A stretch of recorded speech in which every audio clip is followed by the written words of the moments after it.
Hi everyone. As I mentioned in previous videos, in 2019 I had the opportunity to travel to Africa, to South Luangwa National Park in Zambia. It was an amazing trip, and I had always wanted to travel to Africa to witness animals in the wild, and here I was, living my dream doing that.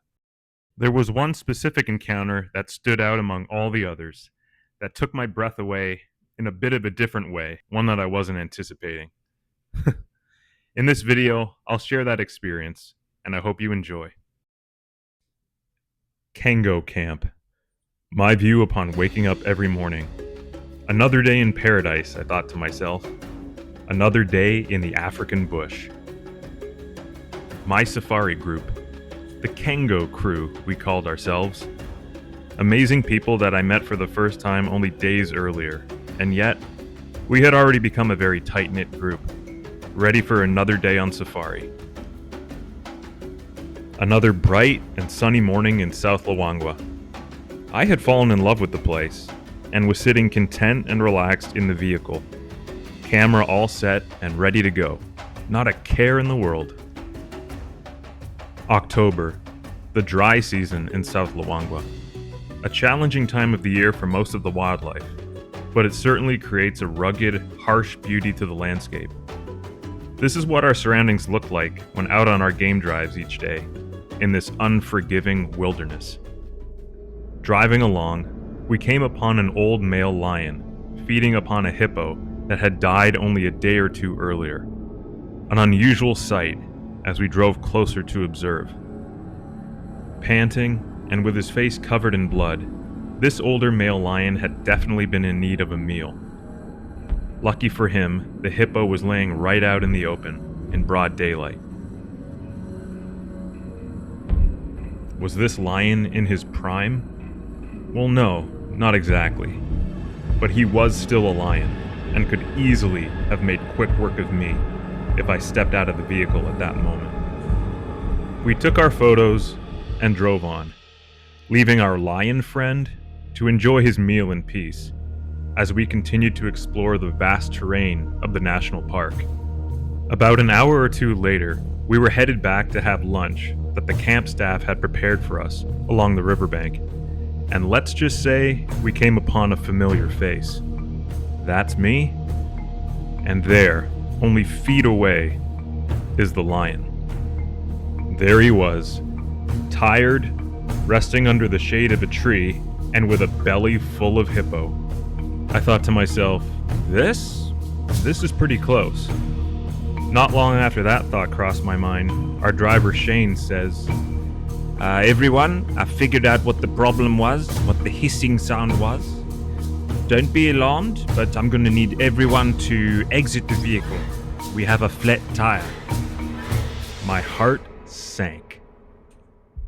We drove away, about 85 to 100 yards, as our guides changed the tire, with us outside the vehicle, of course. I have no problem admitting that my knees were weak. My heart raced a little bit as I kept my eyes fixed on the horizon, making sure our friend stayed exactly where he was under the shade of that tree. Feeling a little uneasy, I chatted with the group, but they seemed relatively calm compared to me. Keep in mind that this was my first safari.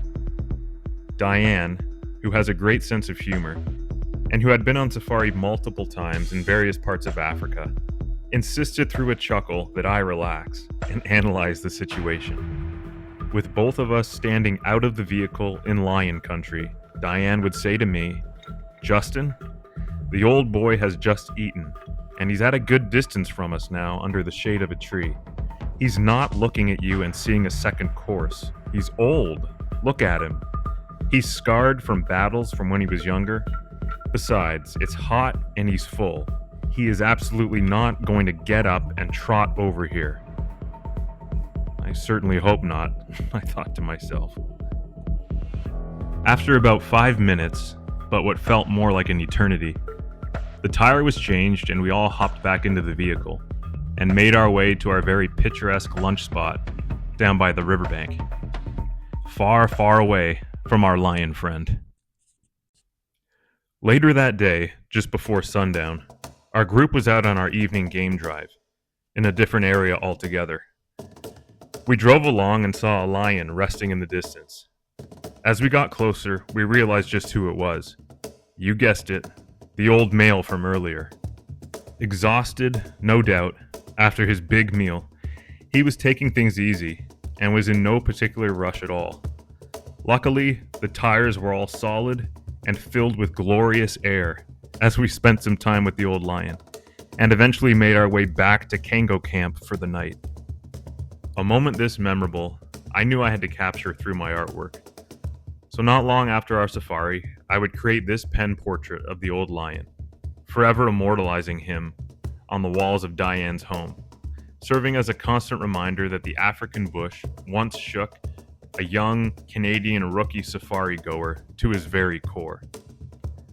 As a group, we had a fantastic time together, and this was definitely a somewhat humorous episode during our time in Zambia, that event-filled October of 2019. Now, I fully understand that this is not the most intense safari story out there, not by a long shot. But for me, as someone who grew up in Toronto, Ontario, Canada, with nothing but birds, squirrels, and raccoons in his backyard, this was pretty intense and an experience that I'll never forget. I hope you enjoyed the tale of the tired lion of South Luangwa National Park. I know I'll never forget it. Thank you for watching.